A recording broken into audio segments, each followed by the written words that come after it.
Sega was cool, PlayStation was cooler, and Nintendo, well, back in the 90s, Nintendo wanted to shake off its kiddie image, so they went extreme. Or at least, they tried. Let's check it out. Hadouken! Let's rewind to the early 90s. Nintendo had become a dominant force in video games, but Sega was giving them stiff competition. That's what she said? Sega was challenging Nintendo's position with aggressive marketing and a cooler image targeted at older gamers. And this was a problem for Nintendo. They were starting to feel too kid-friendly. Meanwhile, Sega had an entirely different strategy. Their ads were edgy, in your face, and they made sure you knew Nintendo was old news. This aggressive approach worked, as Sega's sales actually overtook Nintendo's for a time. Nintendo, however, decided to fight back. How? By playing it loud. Play it loud was a slogan adopted by Nintendo in 1994. But it was more than a slogan. It was an entire marketing shift. Before this, Nintendo's marketing had a more traditional and family-friendly approach, emphasizing fun, accessibility, and wholesome entertainment. But with Play It Loud, Nintendo adopted a new aesthetic, with grunge-style fonts and ads that looked like they were pulled straight out of a punk rock magazine, mirroring Sega's rebellious tone and attempting to match what would eventually be PlayStation's cool cinematic style. It was Nintendo's way of saying, hey, we're not just for kids anymore. And what about the commercials? They were absolute chaos. Screaming announcers, punk rock music blaring, neon colors, and a whole lot of attitude.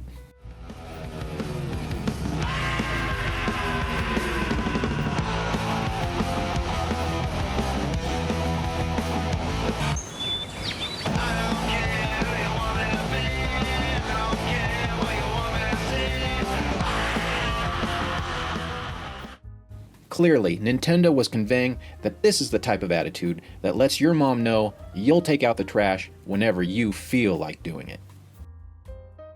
So, did Play It Loud help Nintendo shake its kiddie image? Well, the campaign did give Nintendo a sales boost for a time. For example, Nintendo gave the Game Boy a fresh identity at a time when it was starting to feel outdated. During Play It Loud, they introduced new color variations, making the handheld feel more personalized and stylish for older players. And it worked. Game Boy sales surged, pushing the total lifetime sales of the Game Boy to over 60 million units by 1997. The Play It Loud campaign also gave the Super Nintendo a much-needed push as the industry transitioned from the 4th generation to 5th generation of consoles. Donkey Kong Country, in particular, thrived under this push, with its groundbreaking pre-rendered graphics making it one of the system's best-selling games. There was also Killer Instinct and its edgy, arcade-style combat, which aligned perfectly with the campaign's aggressive marketing, while Super Metroid's darker, atmospheric world matched the rebellious tone Nintendo was trying to convey. These titles benefited from the increased visibility, reinforcing the Super Nintendo's position in the market, even as competition grew fiercer. And then, in 1995, everything changed. Why? Sony joined the party, announcing that real gamers don't blow on cartridges anymore. The PlayStation launched with cutting-edge 3D graphics, CD-quality sound, and a mature, cinematic presentation that redefined gaming. The PlayStation was like the new kid, who showed up with a leather jacket, a Walkman, and zero respect for the old rules. Suddenly, edgy wasn't enough. Gamers wanted more than loud commercials. They wanted better storytelling, deeper gameplay, and a more immersive experience. And PlayStation was providing just that.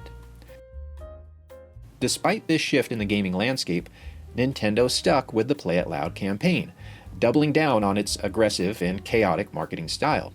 However, as gamers gravitated toward the sleek appeal of the PlayStation, Nintendo's brash approach began to feel outdated. Titles like Super Mario RPG and Yoshi's Island, while excellent games, didn't fit the campaign's rebellious tone, creating a disconnect between the marketing and the actual gameplay experience. One of Play It Loud's most infamous commercials featured a man overstuffing himself with spaghetti until he literally exploded. Massive enemies, huge Yoshi tricks, all served up with the latest graphic technology, Morphmation. No more. Sure you don't have room for another little bonus level?